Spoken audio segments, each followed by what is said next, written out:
Hi guys! Welcome back to our YouTube channel, and this is me, Anakit, and here we are again for another vlog. For today's video ay may gagawin na naman kami another kalokohan. Hey, let's go! Hello guys! Yan, ayan naman, nakita nyo, ito ang kasama ko sa gagawin namin kalokohan. And, anong pang hinihintay natin? Magsimula na tayo. Yan, ito na nga yung box na aming gagamitin guys. Okay? Okay. Okay, let's start. Wait lang ako first. Hi guys. Mahirap siya kasi kailangan niyo kung ano yung Sakay. sa letter.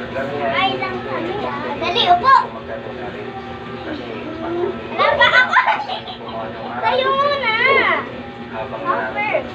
naalala ko na fresh pa yung nangyari sa akin.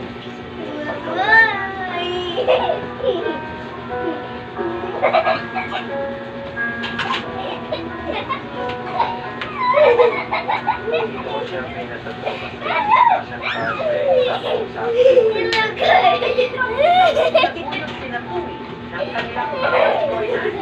hindi kasi naging maayos ang relasyon nito sa kanilang ama. Pinagsabay ng kanilang ina ang pag-aaral ng nursing at pag-aalaga sa kanilang mga kapatid. At noon pa man, pinagkaroon talaga nilang mag-iihan na laban ang isang isa. Pag-uwi niya, magugulat na lang siya pero nakapagpipilihan niya. Babasahin niya sa harap ng tatlo isa-isa yung letter ng tatlo. Nung pumapasok pa sa nursing school ang kanilang mama Joyan, ay iniiwan daw ito laging sulat sa kanila. Taong 2008, Isa pa. ng nursing, Isa pa. laro ang katawan ng kanilang mama Joyan. Dali ka. Siya at biglang Isa pa. hindi na kaya bumangon, nahihilo siya, hindi siya makatulog. Bye! Dahil sa pain, napapaisip kami, ano na bang nangyayari? Siyempre mga bata pa kami, ang Bye! nasa isip namin, sakit lang yan, pag dinala sa hospital, magagamot. Ang kanilang ina na-diagnose na may cervical cancer. At isang ulit lang noon. Grabe yun. Sakit na binigyan sa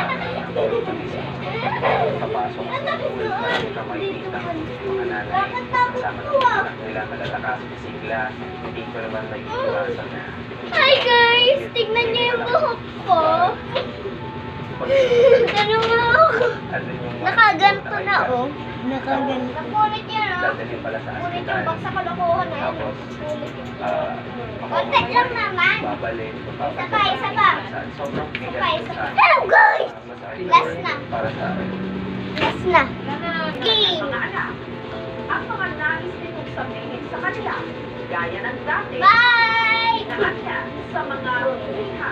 Itong taong hulong pala po ako na hindi ko po alam kung Babu! ano talaga yung nabigyan din po. Bye-bye!